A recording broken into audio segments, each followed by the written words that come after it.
Sehatra ny fampianarana indray kosa iray amin'ireo taranja tsy maintsy adinan'ny mpianatra ao anatin'ny fanadinam-panjakana baccalauréat ny adina ara-panatanjahantena ho an'ny eto Antananarivo dia ifarana ny fafito ambin'ny folo ny volana Jolay ho avy izao ny fanatanterahana izany adina ara-panatanjahantena izany. Tsy vitsy amin'ireo mpianatra moa no nisafidy ny taranja lomano ka eny amin'ny dobo filomanosana ANS Ampefilo no anatanterahana izany. Ny akom-baovao. Amin'ny voalohany volana Jiona izao ka hatramin'ny 17 Jolay izao no anatanterahana ny adina ara-panatanjahantena amin'ny fanadinana baccalauréat ho an'ireo mpiadina ato anatin'ny faritany Antananarivo teo aloha, ahitana Analamanga, Itasy, Bongolava ary Vakinankaratra. Ho an'ny eto amin'ny Grand Tana ahitana ny fiara-badidy fampianarana Antananarivo renivohitra, Atsimondrano ary Avaradrano kosa dia ny 20 Jona izao ka hatramin'ny 17 Jolay no anatanterahana izany. Antananarivo moa zany dia azo atao hoe maro dia maro tokoa satria efa any amin'ny telo alina any ny mpiadina eto ao anatin'izay pepitaona izay.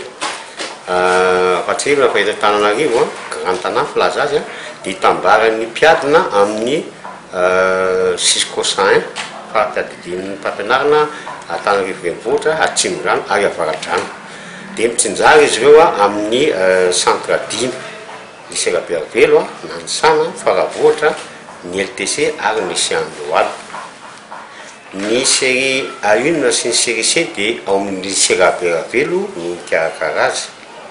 Ny série A2 mizara telo tapany voalohany amin'ny Antananarivo dia ao amin'ny lycée Nanisana.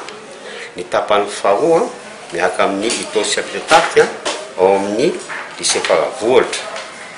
Ny série D dia ny lycée technique commercial ny Ampefilo mikarakara azy, ary ny série technique sy ny A2 ny Andoham-Fotsy Sabotsynamena Avaradrano dia ny lycée Andohalo. Misy petadrindrina ihany apetraka eny ary io na manontany amin'ny office du baccalauréat na manontany aty amin'ny Draine na manontany amin'ny Cisco dia efa misy fampahafantarana an'izay rehetrarehetra izay. Ampitany moa atao forte ampliation ampahafantarana amin'ny olona. Manomboka amin'ny fahavalon'ny volana Jona izao kosa no anatanterahana ny fanapariahana ny taratasy fampiantsoana ireo candidat na ny convocation ka ho an'ireo aka izany mivantana eny amin'ny centre d'examen dia miloha daty izy ireo no manao izany raha mifanazavany ny tompony andraikitra. Ho tanterahana ny 17 Jona izao kosa ny taranja lomano ho an'ireo mpiadina nisafidy izany ka eny amin'ny piscine ny ANS Ampefilo no anaovana izany. Amin'ny andro ny 1 Aogositra kosa no anatanterahana ny adina ara-panatanjahantena teorika.